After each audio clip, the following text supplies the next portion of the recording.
दोस्तों, एक जमाना था जिसे भारत देश को दुनिया सोने की चिड़िया कहती और उस चिड़िया का दिमाग था बिहार।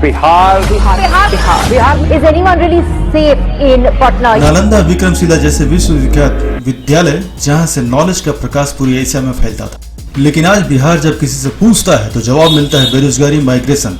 कहाँ चूक गए हम। ये कहानी है एक ऐसे स्टेट की जो कभी ज्ञान की धारा बहती थी, लेकिन आज ये अपनी खुद की पहचान के लिए संघर्ष कर रहा है। ये कहानी है उन सपनों की जो कभी इस मिट्टी में पाले करते थे, लेकिन राजनीति, भ्रष्टाचार, बेपरवाह सरकारों के बीच कहीं खो गए। एक डायलॉग आप पिछले कई सालों से सुन रहे होंगे, एक बिहारी 100 पर भारी। आइए कोशिश करते हैं समझने की कि ये डायलॉग क्यों कहा जाता है। कहता है नालंदा एंट्रेंस एग्जाम क्रैक करने के लिए छात्रों को 3 लेवल के ओरल इंटरव्यू से गुजरना पड़ता था। ये सिर्फ एजुकेशन ही नहीं, सिविलाइजेशन था। विक्रमशिला यूनिवर्सिटी, आर्यभट्ट ने एस्ट्रोनॉमी और मैथमेटिक्स में ऐसे सिद्धांत दिए जो आज तक नशा बढ़ाता है। चाणक्य यहीं से थे जिन्होंने अर्थशास्त्र लिखा और मौर्य समाज की नींव रखी। पाटलिपुत्र भारत का पहला पॉलिटिकल कैपिटल था। अनेक फॉरेन डिग्नेटरी स्कॉलर ने लिखा, if knowledge had a capital be care Bihar. 2500 साल पहले दुनिया के कई हिस्सों में जहां अज्ञानता और अंधकार था, बिहार एक ऐसा प्रदेश था जहां ज्ञान, धर्म, दर्शन का प्रकाश था। नालंदा यूनिवर्सिटी, जहां पर चाइना के बड़े बड़े स्कॉलर्स वहां सीखने आते थे। ये एक ऐसा कैंपस था जहां पे 9 स्टोरी लाइब्रेरीज थे। विक्रमशिला यूनिवर्सिटी, जहाँ तंत्र और फिलोसोफर का सेंटर था। गौतम बुद्ध और महावीर यहीं से अपना धर्म फैला। लेकिन जब बख्तियार खिलजी ने नालंदा को जला दिया तो सिर्फ इमारतें ही नहीं, एक सभ्यता की मेमोरी भी खो गई। दोस्तों सोचिए, जहाँ पे 9 मंजिल इमारत थी और जहाँ पुस्तकों से भरा हुआ लाइब्रेरी था, जहाँ चाइना से लेकर के तिब्बत तक स्टूडेंट्स पढ़ने यहाँ आया करते थे, उसको जलाना। खिलजी सिर्फ हिस्टोरिकल कैरेक्टर ही नहीं कि कैसे आक्रमण शास्त्रों को ही नहीं, संस्कृति को भी मिटाकर किया जाता है। नालंदा जलाना लाइब्रेरी ही नहीं, सिविलाइजेशन को जलाना है। सवाल ये उठता है कि क्या आज भी खिलजी के सोच से लोग प्रभावित हैं? Unfortunately yes.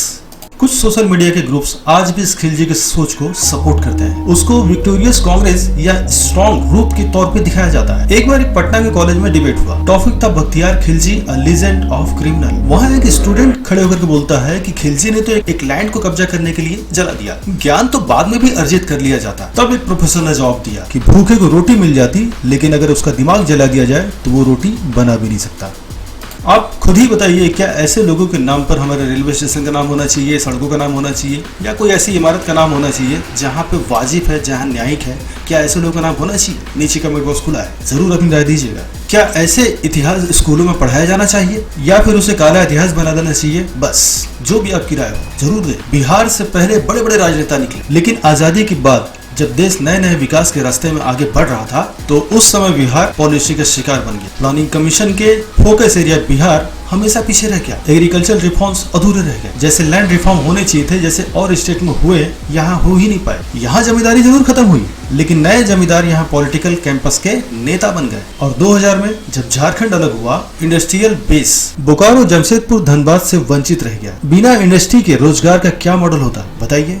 एग्जाम्पल के लिए बेगूसराय, जिसे बिहार का लैंडीगार्ड कहा जाता था, वो एक जमाने में इंडस्ट्रियल हब बन रहा था, लेकिन एनटीपीसी फर्टिलाइजर प्लांट अधूरे रह गए। ग्रीन एलिवेशन पंजाब में तो आए, साथ ही कैनाल बेस्ड इरिगेशन भी था। बिहार के पास फ्लड और ड्रॉप दोनों थे, लेकिन न प्रॉपर इरिगेशन प्लान बना और न ही स्टोरेज हुआ। इनफैक्ट एक किसान से एक इंटरव्यू में पूछा गया तो उसने जवाब दिया कि गन्ना उगाता तो हूँ, लेकिन बेचने जाने के लिए रेलवे और सड़कें नहीं है। ज्ञान भी है, जमीन भी है, लेकिन सड़क तक पहुँच नहीं है। यही है बिहार।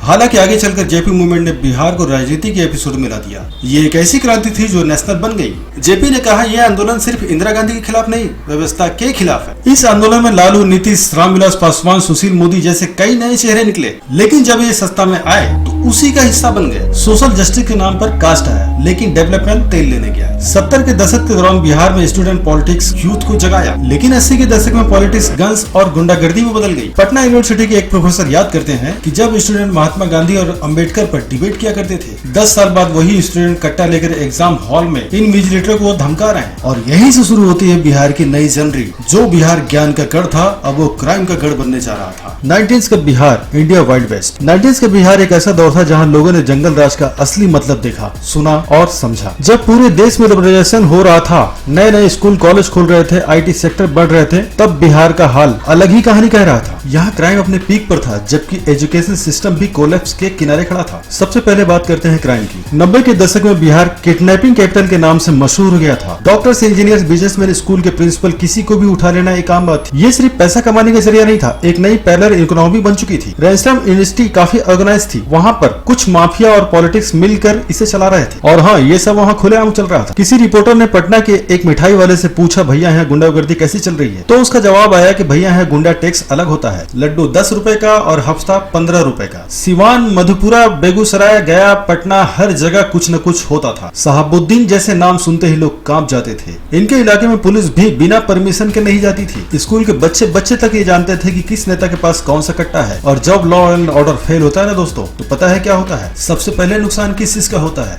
शिक्षा। 90s के दौर में बिहार स्कूल और कॉलेज लिटरली जंगल बन गए थे। क्लासेस चलती नहीं थी, प्रोफेसर को सैलरी मिलती नहीं थी, और स्टूडेंट एग्जाम हॉल में डंडे लेकर घुसा करते थे। यूनिवर्सिटी रिजल्ट 4 साल बाद आता था, और एडमिशन के लिए सिफारिश चाहिए था। पटना यूनिवर्सिटी एक जमाने में ऑक्सफोर्ड द बेस्ट माना जाता था। उसके हॉस्टल गुंडों का अड्डा बन गया था। पॉलिटिक्स पार्टीज ने स्टूडेंट यूनियंस को अपना एक्सटेंशन बना दिया था। कास्ट बेस्ड ग्रुपिज्म और गोलीबारी आम बात नहीं, जैसे क्लासरूम नहीं बैटलफील्ड हो। उस समय बिहार के स्टूडेंट के करियर का फार्मूला सिंपल था। पहला, या तो पॉलिटिक्स में जाओ, दूसरा, या तो माइग्रेशन करो, या दिल्ली, मुंबई, कलकत्ता पढ़ाई के लिए जाओ, या तीसरा, जो सरकारी नौकरी के सपने देखो जो कभी आते नहीं थे। और उस जमाने में पेरेंट्स का बस यही सपना हुआ करता था कि बच्चा कहीं बाहर चला जाए और वहाँ पढ़ लिख करके कहीं वहीं सेटल हो जाए। यानी आयरनी देखिए, जिस राज्य ने नालंदा, विक्रमशिला जैसी यूनिवर्सिटी दी दुनिया को, वो स्टूडेंट दिल्ली, मुंबई, कलकत्ता बड़े शहरों में पढ़ने जाते थे। रूम रेंट लेना पड़ता था और उन्हें बिहारी कहकर ट्रोल किया जाता था। 90s ने बिहार के एक जनरेशन का सपना तोड़ दिया। एजुकेशन से लेकर डिग्निटी तक गवर्नेंस के नाम पर जोक बन गया। और आज भी जब कोई बिहारी स्टूडेंट सक्सेसफुल होता है ना,